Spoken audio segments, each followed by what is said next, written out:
This is Rover Red. Welcome to the Otherwhere. If you would like to help Rover Red survive her perilous journey, please go to roverredpodcast.com/vote. You could submit your suggestions, vote on what Rover Red does next, or join the Rover Council. The Rover Council is free to join, and they receive access to 3 unpublished prequel episodes of Rover Red, as well as special polls hidden on secret, password-protected pages. They act as Rover Red's collective unconscious. Rover Red is completely reader-guided, so make your decisions carefully.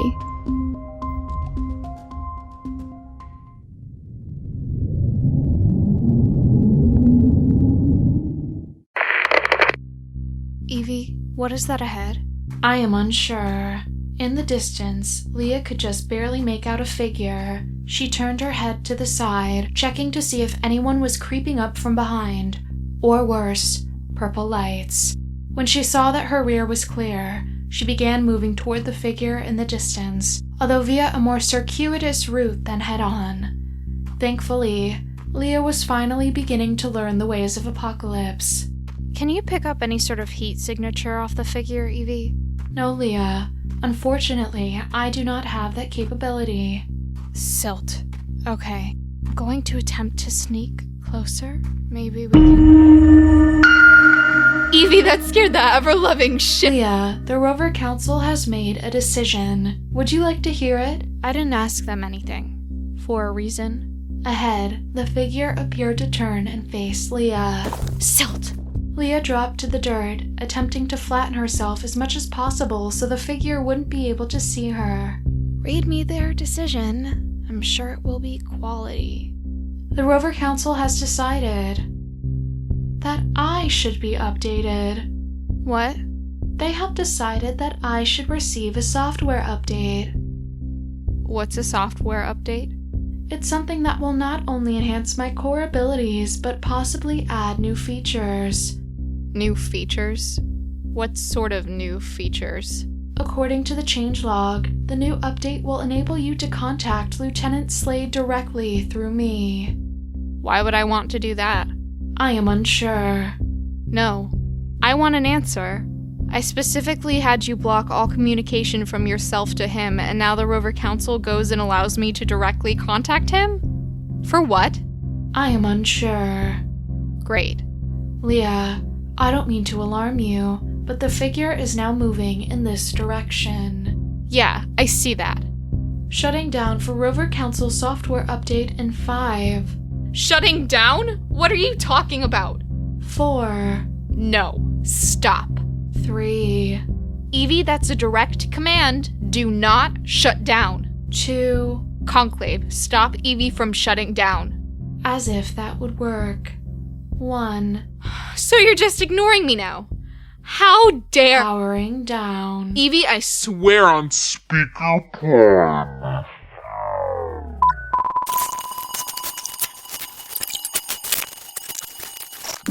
The Rover Council is growing far too strong. Yes, Empress. I couldn't agree more. Input? I already tried to break them into 2 warring factions, but that did not seem to work. I see. And what of the girl, the rover named Leah?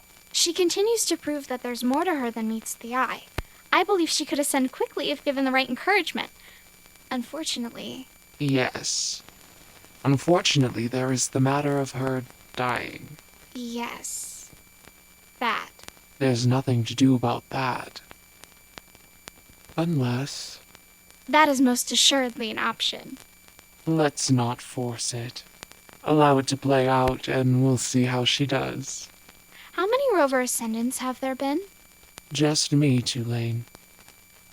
Just me.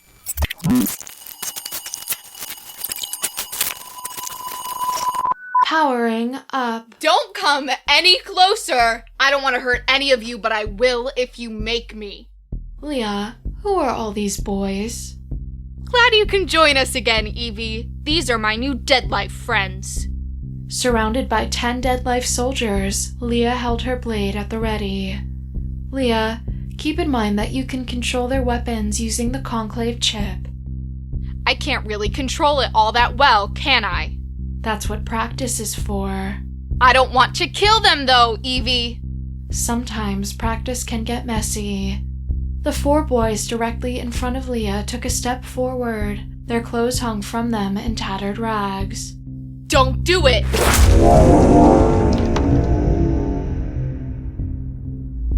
The boys widened their stances and tapped their chins. Leah watched as their rags formed into glowing, hardened armor that covered each of them from head to toe. A blue spot at the center of each of their helmets, right where their nose would have been, pulsed lazily. Last warning! One of the boys stepped forward and the light on his helmet began blinking faster. Fine. We'll do it your way then. Leah sheathed her blade and looked at the dead life soldier, shaking her head in disappointment and giving him a shrug. Sorry. Leah activated the conclave chip by thinking of how she wanted the dead life soldier's conquest technology to react. A spear of silt shot up between the legs of all 4 of the boys wearing hardened armor, stopping just short of them, but brushing the crotch of their armor. Stand down, or the next set of spears will go all the way through and exit the top of your heads. The boys stood still for several seconds before one of them, the one on the far left, took a step back. His armor relaxed back into the appearance of tattered rags that hung from his shoulders. "Are you Rover Red?" the boy asked. Tell the others to stand down. The boy stared hard at Leah before appearing to make up his mind. He dipped his chin. "Guys, stand down." The remaining boys relaxed their stances, and their hardened armor retook the form of tattered rags as well. "There," the lead boy said. "Happy?" Does that matter? "Not really." The boy shrugged and gave Leah a half-hearted smile. Then don't worry about it. The boy chuckled and shook his head. "So I take it you are Rover Red?" You're not taking anything. The boy looked at the rest of the soldiers and nodded. "Oh, she's definitely Rover Red." Leah. "Leah?" the boy asked. "What's that?" It's my name, Dead Life Soldier. The boy nodded. "Oh, okay. Leah it is. My name is Remus." Quality. "Guys, head on back to camp." Remus nodded in the direction of several tents. "We'll be fine." Remus took a step towards Leah, and a spear of silt erupted from the ground at an angle, terminating right at Remus's throat.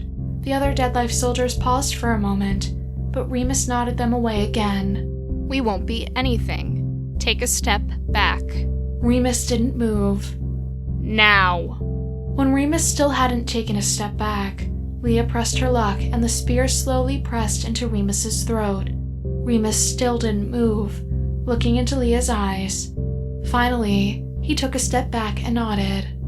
"You know, you're nothing to shake a goat at." What is that supposed to mean? Remus laughed and rolled his eyes. "Nothing. Just a Dead Life saying. It means there's more to you than can be seen at first glance." There's more to everyone than appears at first glance. Remus shrugged. Read them both. Remus's eyebrows came together. "Read both of what?" I'm talking to Evie. Hold on. Remus looked confused but offered no further questions. The first message reads as follows. "Leah, many of us in the Rover Council are growing increasingly concerned with the current state of your bone mass. Our projections indicate that if you do not find some way to address this problem within the next week or two, then you will surely die.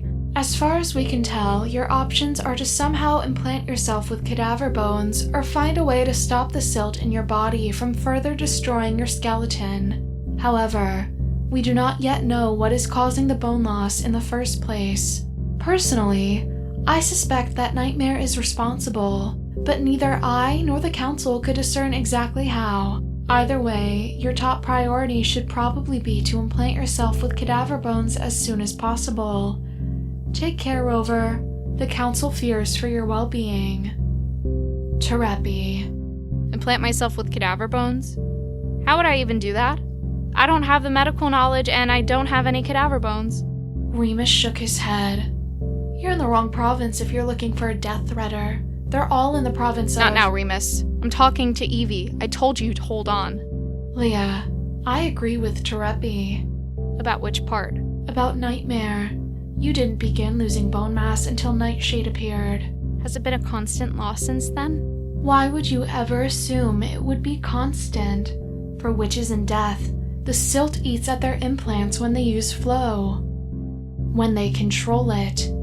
If the silt in your body is tied to another living creature moving of its own accord, and not just yours, why would you ever assume it would stay constant?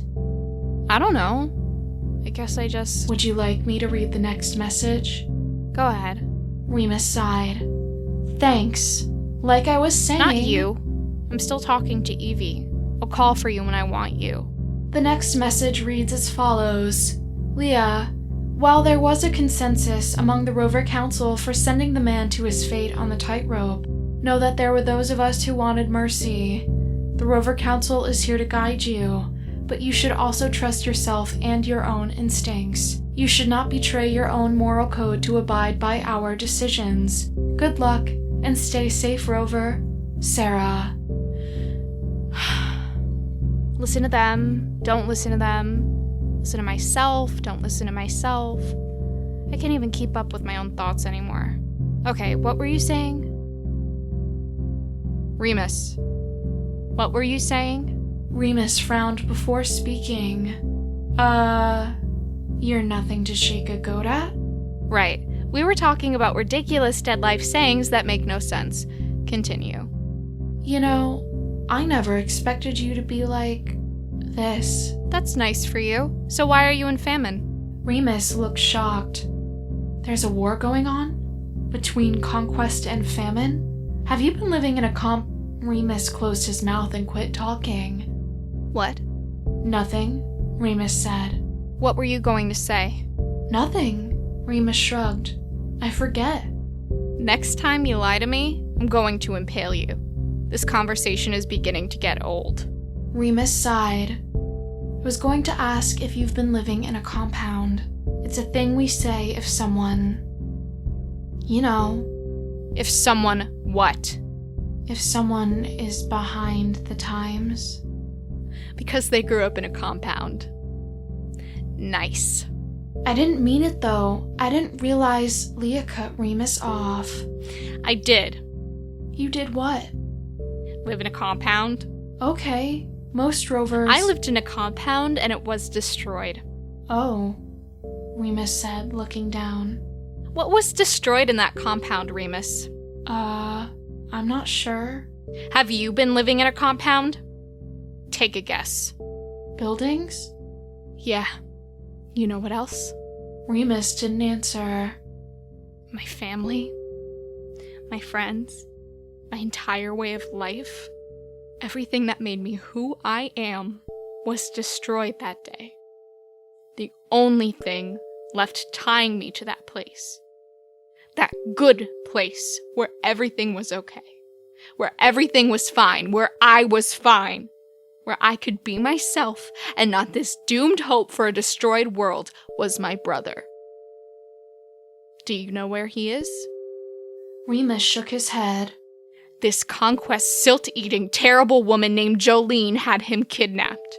The color drained from Remus's face. Oh. It appears you know that name. I'll continue. She had him kidnapped, and now I'm supposed to be sacking the famine capital in exchange for her releasing you and the rest of Dead Life from service. I'm sorry. I didn't... Keep your mouth shut until I say you can open it. I'm not finished. Do you want to know who destroyed my compound? Because it's a really great story. This stupid man possessing a thimble of power decided it would be better to destroy the compound and my brother than allow him to live in someone else's captivity. So, when you say, have you been living on a compound? I say yes. And if ripping your throat out and eating it would get me back to that place, I would do it in a silting heartbeat, you absolutely mindless dead life drone.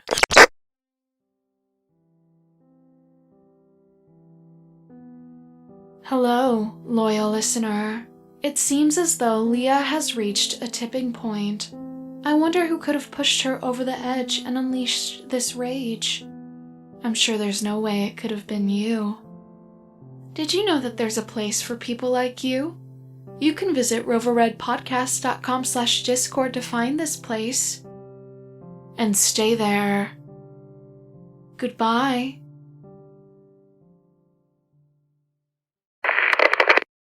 Leah turned away from Remus and began walking back to her turbine.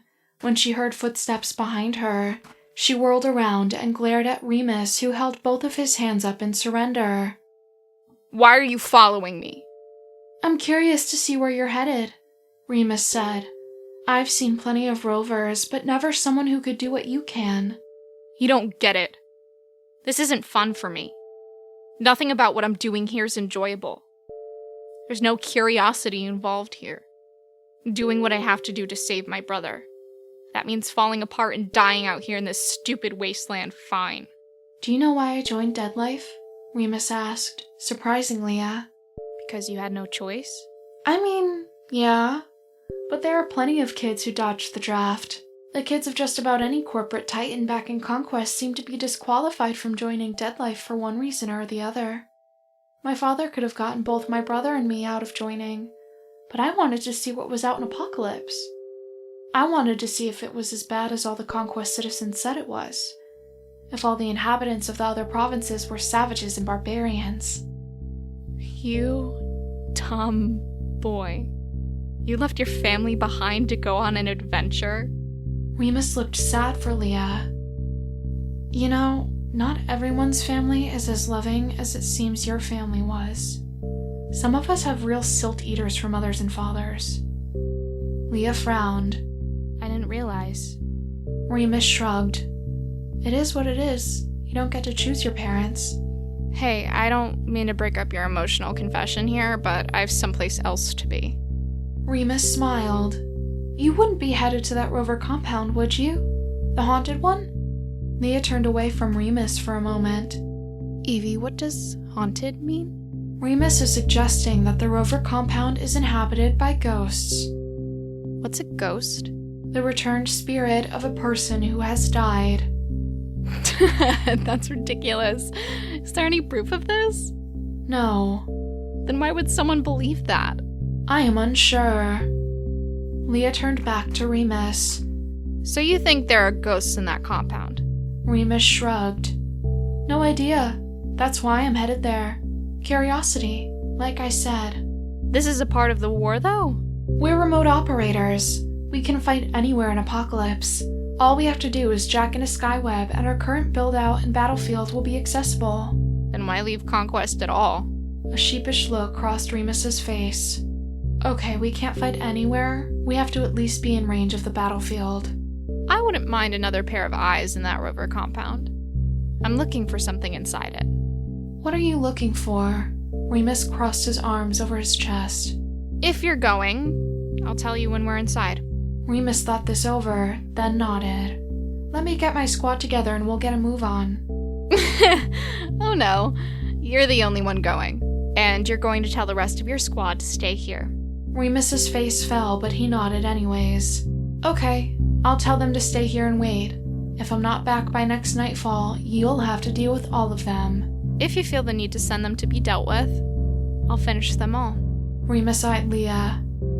Yeah, I believe you would. Like I said, you're nothing to shake a goat at. Leah rolled her eyes and turned away from him, heading towards her turbine as he walked back towards the tent where his squad was assembled. Leah called over her shoulder as she walked. Meet me over here with your turbine and we'll head out. Naturally, Remus called back to her. Read it, Evie. Leah, I know you're headed to the abandoned compound now, but something to consider. Slade knows someone who might know if anyone could help with a bone implant. I'm not sure if she'd want to help, but you could always have Slade ask. She's moody, though, so who knows? K. Fine. Send Lieutenant Slade a message. Proceed. Remus pulled up next to Leah on a shiny chrome turbine. Not really sure what to say to him. I haven't even seen him since. It may be best not to say anything at all. No. I've got something. Hi, Slade. It's Leah, your fellow Rover Red teammate. I'm losing bone mass right now, and someone on the Rover Council mentioned that you're with a person who might be able to remedy that. Someone who's apparently moody? Anyways, I really hope you don't die before you get this message. Are you sure that's the message you want to send to Lieutenant Slade? Yeah. Send it. Done. Good. Remus laughed. You always talk to your commanding officer like that? Leah scowled at the dead life soldier. I don't have a commanding officer. Try to keep up. Gunning her turbine, Leah raced into the darkness toward the haunted Rover compound, Remus a good distance behind her.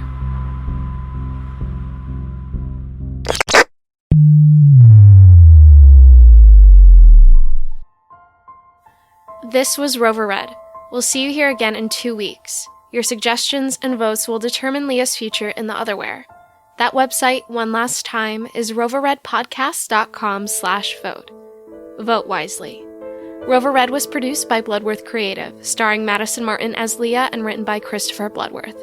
If you enjoyed Rover Red, please rate and especially review on Apple Podcasts, Stitcher, or wherever you found us. Reviews are important because they keep us on the charts where people can find our show. Rover Red is supported by you, our listeners.